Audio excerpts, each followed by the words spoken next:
Oh my god. Not okay.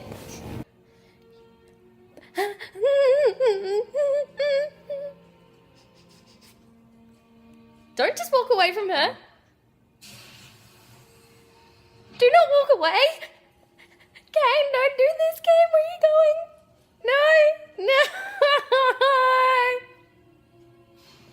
It's okay, you can't die. They didn't kiss and we saw the kiss in the trailer. We're all good. We're not all good. Not okay. Not okay. Hello, fellow 100 fans. The new episode of The 100 was both amazing and heartbreaking and a little bit soul-crushing all at the same time. I loved it, even though it basically, you know, killed me. It pretty much ripped out my heart and like stomped on it. Basically been walking around in zombie mode ever since I saw it. So episode 9 of season 3 was titled Stealing Fire and was all about getting Kane, Sinclair and Lincoln out of jail and saving their lives after they were delivered a death sentence by Pike.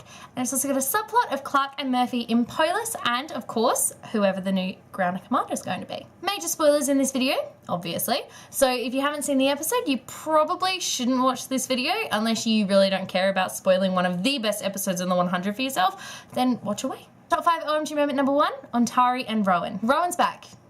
Yay? I thought that I really liked this character when we first met him, but I'm actually not really so sure anymore. It really doesn't seem clear where his loyalties lie. I don't know if he's loyal to the Ice Nation, but he was also really kind to Clark and Murphy in getting them out of Polis, and he definitely doesn't seem to support Ontari, but at the same time he kind of does, which sort of leads me to my question of the next time we see him, is he going to be friend or foe? As for Ontari, I don't think I've ever hated a character as quickly as I hated her. I mean, she may have even beat Pike out for my most hated list on the 100, maybe. I mean, Pike, he's done some pretty bad stuff, but I mean, Ontari, she's done some pretty bad stuff too. So meet Ontari again when she comes to fight for the chance to become the new header. Of course, I didn't realize that finding meant slipping into a chamber where the Conclave slept and literally hacking off the heads of children. They were children. I mean, can you imagine that? Like, oh my god, no, I can't imagine that, especially since, worse for Clark and for Sky Crew, Lexa had made all the Conclaves promise to, you know, look after Sky Crew should one of them become header, and now that Ontari is, she kind of made no such promise, and now Sky Crew are facing a real threat from the Grounders, not just a made-up one by Pike. Awesome. Top 5 OMG moment number 2, jailbreak. This jailbreak was possibly the coolest one I have ever seen on this show, and surprisingly there have been quite a few jailbreaks on this show, which is really saying something about a show that's not about jail. I mean, having Abby and Harper and Octavia and Miller and Brian all working together to rescue Kane and Lincoln and Sinclair was just adorable. Adorable! I was especially glad to see that Miller and Brian were able to work things out between them and that Brian was willing to help them with the jailbreak. Never underestimate the power of true love. The jailbreak actually worked pretty well too, thanks of course to Monty, who has finally decided at the last second to help his friends even though it meant revealing his true allegiances to his mother. I'm kind of hoping that his mum sort of goes, oh, you know what, you're my son, I'm going to keep you safe from Pike, but I actually kind of get the feeling that she's not going to, considering how close she and Pike seem to be. In fact, I wouldn't be surprised if, unless Pike dies at some point this season, Monty might actually end up with a new stepdad. The more likely scenario, of course, is that Monty probably should have left Arcadia when he had the chance. I mean, I'd hate to still be in Arcadia. Number 1, because, you know, Pike is still in charge and bleh. And number 2, because they're about to have an actual Grounder army descend on them, and I'm sure that's not going to be fun. Top 5 OMG moment number 3, Clark as the Flamekeeper. I'll admit, this is one that I actually didn't see coming. So to be honest, I was pretty sure that Clark was going to become the Grounder. Like, I was positive that Lex's spirit was going to find her. I mean, they're in love, and Clark would be really good as the Grounder of the Commanders, so I was really surprised when that didn't happen and Clark became the Flamekeeper instead. Of course, we all knew that Clark wasn't going to just leave Polis without making sure that her people are safe, and after it became clear that Ontari was just going to, you know, kill them all once she became commander, and it became clear that she was going to become commander, it stood to reason that Clark would try and steal the flame. What I didn't expect from this episode was for Titus to actually sort of give the flame to her and to pass on the responsibility of Flamekeeper to Clark and to send her out to find Luna, the lost conclave from when Lexa became commander. Apparently, Luna became too scared and ran away, and honestly, I don't blame her. I probably would too if I had to go up and fight people like Ontari and Lexa in order to become the Grounders of people who do nothing but fight. I would probably leave. but that's just me. But apparently the Grounders don't like when you do that, so Luna was shunned, sort of, and is apparently now unfit to lead. However, by the end of the episode, even Titus realizes that it's a bad idea to have Ontari in charge, and I think he figures this out kind of too late, so he gives the flame to Clark and he allows her to be the flame keeper, and then he gets his throat cut and like dies in a bathtub. It's a really gruesome death scene. Like, it was really good, but it was kind of gruesome, but it was also really symbolic because he sort of fell in the water and the blood sort of went around, and I was like, that's real symbolic for a show like this, and I really loved it. I actually really enjoyed that death scene, especially since I didn't really like Titus. Top 5 OMG moment number 4, Cabby. Yes.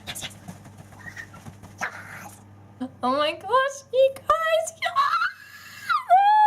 yes, it finally happened. The kiss I have literally been waiting for since the middle of January. So the middle of January is when the first trailer came out, and the kiss was in the trailer, and it is now beginning of April, and the kiss has finally happened. So it's only been like 2.5 months, I think, and I am not coping. The reaction I had while watching the episode is actually kind of intense. Yes, it's good. I think it's gonna happen.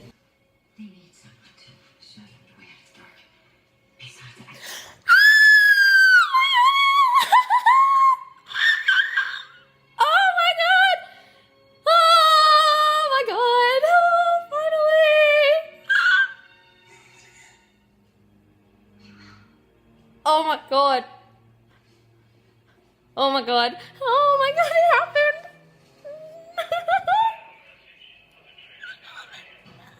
Like, yes, I'm so happy right now.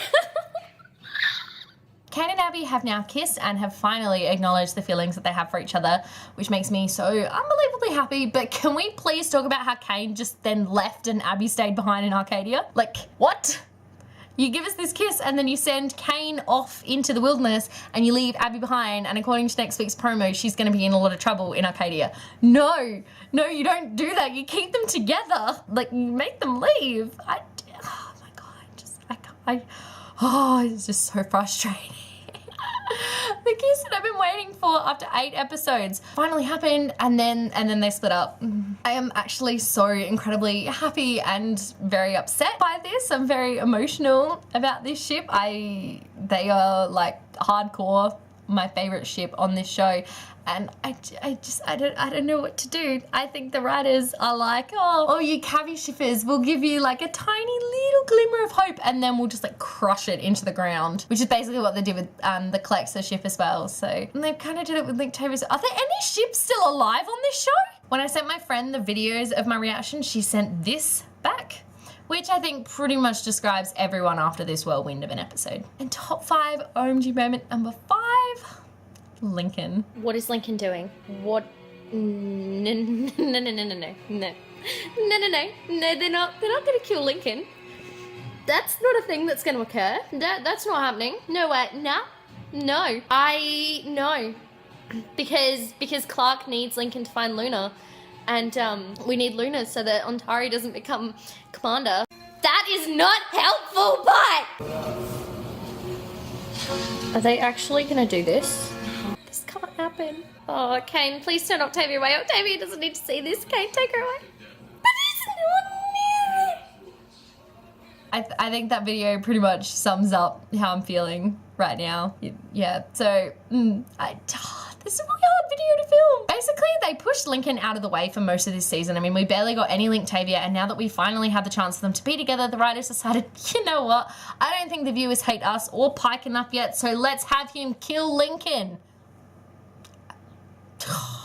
And Pike doesn't just kill Lincoln. No. No, it's very much an execution. And to make matters worse, Octavia saw the whole thing. Did you guys see her face at the end of the episode though? She was just like, I'm gonna kill some bitches. She was like all crying, and then she was just like...